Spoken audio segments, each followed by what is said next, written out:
maybe I really am bad inside. Maybe I'm really not worthy of love and getting my needs met. Maybe I'm just supposed to give you what you need, and somehow that will give me what I need.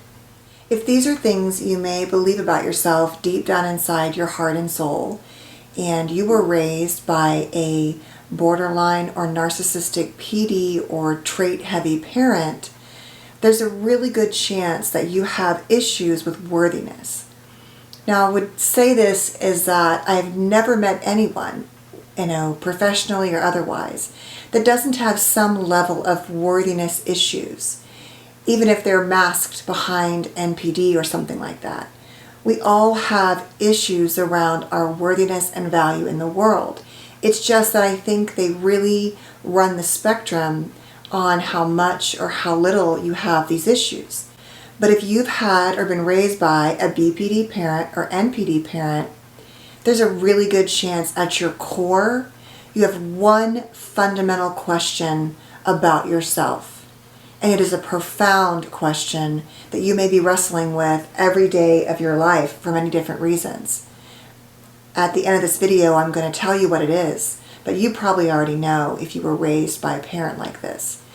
Now, what I'm going to talk about is how our worthiness really relates to our childhood in terms of splitting, in terms of the classic discussion of what splitting means, and not only what it is, what it looks like, where it comes from, but what it does to you as a child, as an adult child of these type of parents, and what you can do about it to begin working on yourself and healing this likely huge wound and huge part of your story around, do I matter?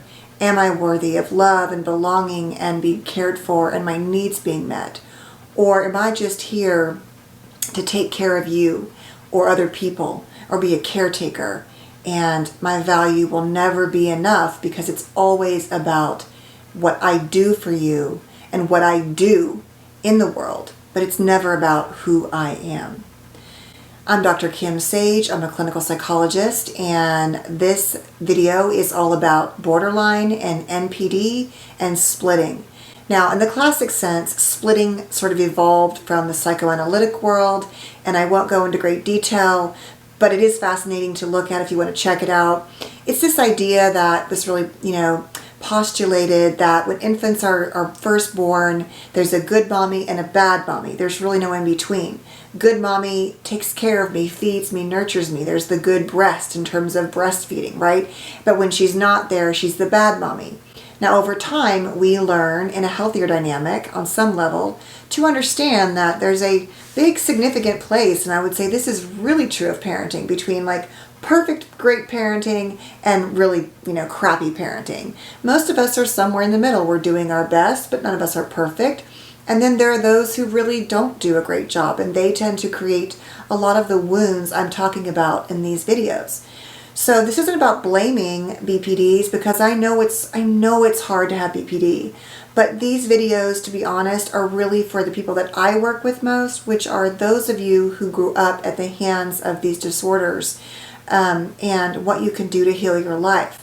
So I'm not trying to judge you guys BPD. I hope if you have this, diagnosis, that you will watch it with a lens and an eye to be open and receptive to how to change, and not see it as a lens through which you're being judged. But you must understand what your disorder or your difficulties do, especially to your children. If you're in treatment, that is, as I always say, phenomenal. Please keep going and don't ever stop, most likely, because you need that support. But even if it's just family support and you work the steps of your own programs like DBT or things like that, all right? But this idea of splitting really applies to both BPD and NPD. Now, for BPD, it really is this black and white, right or wrong thinking, you're good or bad, that a borderline person historically does as a result of really acting as a defense mechanism against their own dark, uncomfortable, anxiety-provoking, abandoning fears, issues. And so what they will do is feel these, what I call yucky feelings. And just like with projection, they'll say, oh, I don't want to hold those. You hold these bad feelings. And now because you're holding them, you are also bad. It can happen like that in a split second. It can happen over the, course of years. It can happen over little tiny issues, over big issues. And it can be really stunning and confusing as a child because you get this message all the time. Am I good? Am I bad? And it's the same thing with NPD, except for with NPD, it's like when you're doing what they want you to do, and when you're a reflection of them, you're good, and when you're not, you're bad.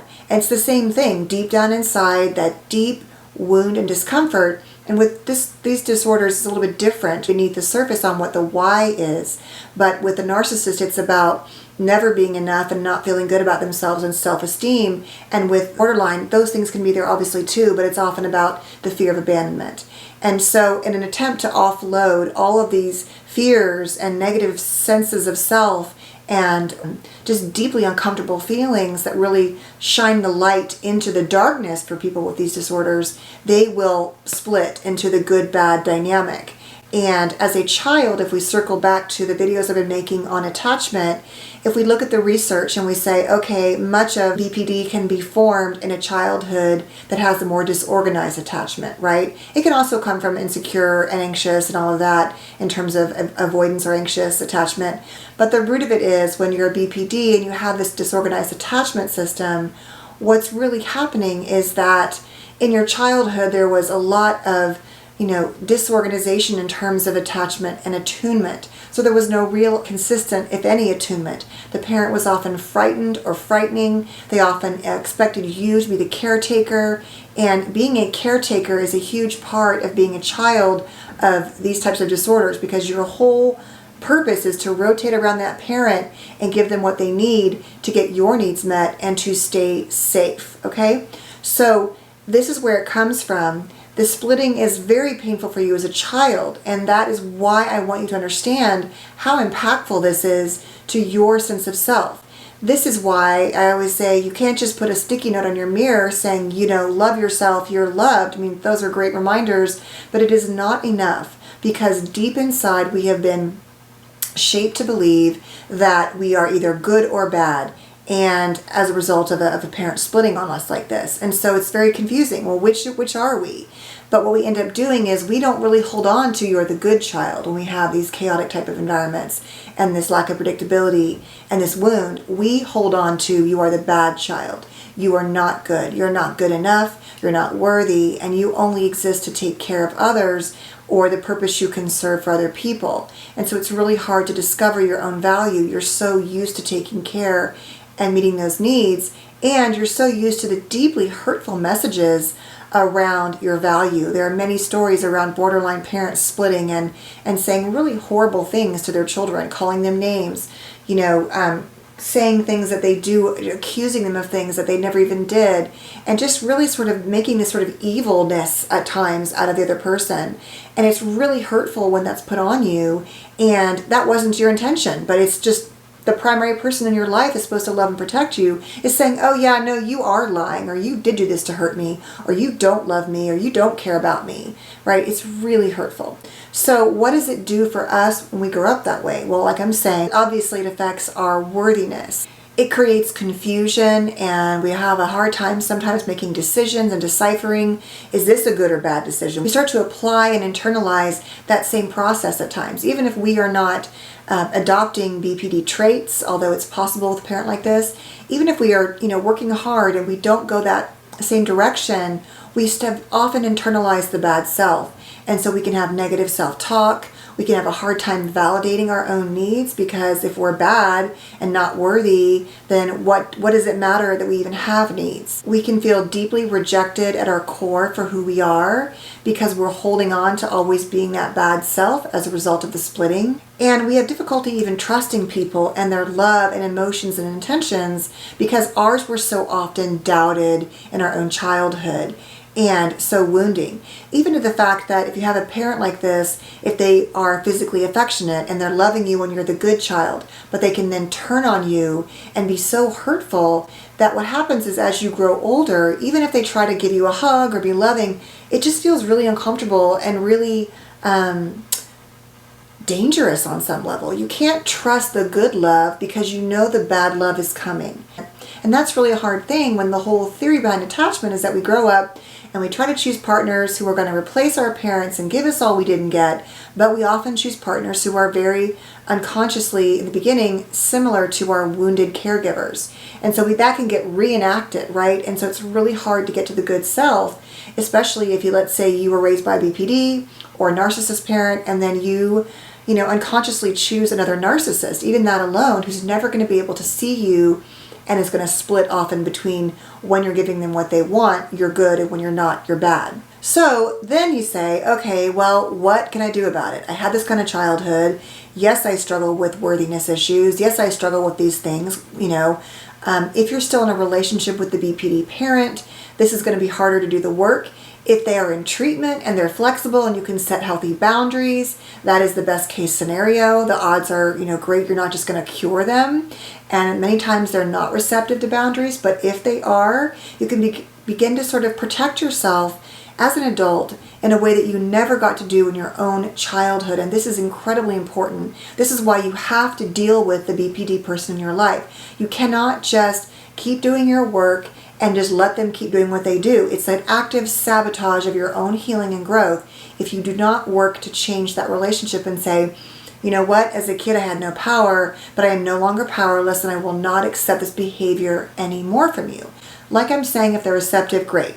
So working on the boundaries, wrestling with the relationship and trying to find ways that you can live with it that don't continue to wound you and make you feel like the bad child are really important. You want to pay attention to how often you do this, right? Try to catch yourself. If you start internalizing the bad self and you hear your negative self-talk, or you're just splitting your own situations into I'm being a good mom or a bad mom today. You want to check yourself, and then you want to use loving and compassionate statements like in the classic self-compassion videos, Kristen Neff's selfcompassion.org.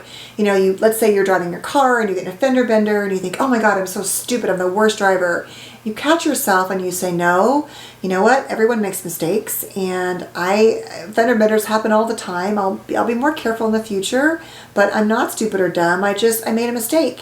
And we all make mistakes, and it's okay. I always say is talk to yourself the way you would talk to your child that you love more than anything, or your partner, or your dog, or your cat, or anything. This is such a cliche, but we really do. We use the most harsh words with ourselves. But if you grew up with a parent who split a lot, you're going to be really inclined to do this. And so you want to work on self-compassion. You want to explore books like Brene Brown's work, right? Her research on shame and worthiness is just life-changing. And so you want to really try to examine and challenge how you value yourself, how you take care of yourself, and how you talk to yourself, and how you can truly love yourself more by also choosing healthier partners. So it's not just, attachment, as I always say, it spins the whole codependency myth on its head, because attachment says, no, we do need people to love and be loved. We don't need them only. We can be happy and well ourselves and function without other people, but we need to have some connection to others in the world, even if they're not romantic or they're not close relationships that live next door, even if it's a phone call away. We want to find people that bring out the good parts of ourselves, who don't call us names, who don't make passive-aggressive jokes at our expense, who don't reenact that trauma, and yes, it is trauma to grow up with a parent like this. So I would say the last and most important part of this, as I said in the beginning, is that whatever you do, as you try to do this work and wrestle with your own well-being and healing, that you do not become the bad self only by staying in a toxic, unhealthy BPD or NPD relationship, especially with a parent. I get it, in intimate partnerships, there's not always as many options, but there are ways to try to get help and support. And getting into therapy and getting help can be profound and life-changing, even if it's just a support group, listening to podcasts and books and doing that kind of work, and also trying to be the parent you wished you'd had. All of those are really helpful. But at the end of the day, no matter what you do not let yourself become the ultimate bad child, the bad adult child, because you stopped talking to your BPD parent, because you stopped taking the wounded and toxic behavior. you can still let go of them and feel those bad feelings, but it's really important to remind yourself that no, I'm finally loving and protecting myself in a way that I was never able to do as a child. And it will probably take the rest of your life to keep working on it, but there is a great way you can come to live alongside these wounds and not live in them. So you can live alongside, I had a difficult childhood, but you don't have to be defined by it. It takes a lot of work, I'm not going to lie. But I hope videos like this will help, and you will know that you did not deserve that treatment then. You don't deserve it now. And the greatest thing you can do for yourself is create loving, healthy boundaries, focus on yourself and your own healing, and work on understanding that you are neither perfectly good or bad. You're not bad. We all make mistakes, we all struggle, we all have wounds, but that there is a massive amount, really a rainbow of colors of life where you belong. And some days we're going to, be in the darker end of it. And it's a cloudy, stormy day. But you are not defined by those moments in your childhood. And regardless of the splitting, you are not meant to be split. You are meant to be a healed and whole human being. So thanks for listening, guys. I hope you will stay safe and well. And please don't forget to subscribe and hit the bell. And that way, when I post new videos, which I'm really trying to do on time, but it's a little challenging working from home and trying to do this too, but I'm so grateful to do it, and I'm so excited that more and more HTA people are joining me and subscribing. Please don't forget to like this video if you like it, and feel free to comment. And if you don't like it, you can do that too. And if you want me to make other videos, I've got a list of ones I'm working on, so please feel free to post those too. Alright guys, thanks again, stay safe and well. See you soon. Bye.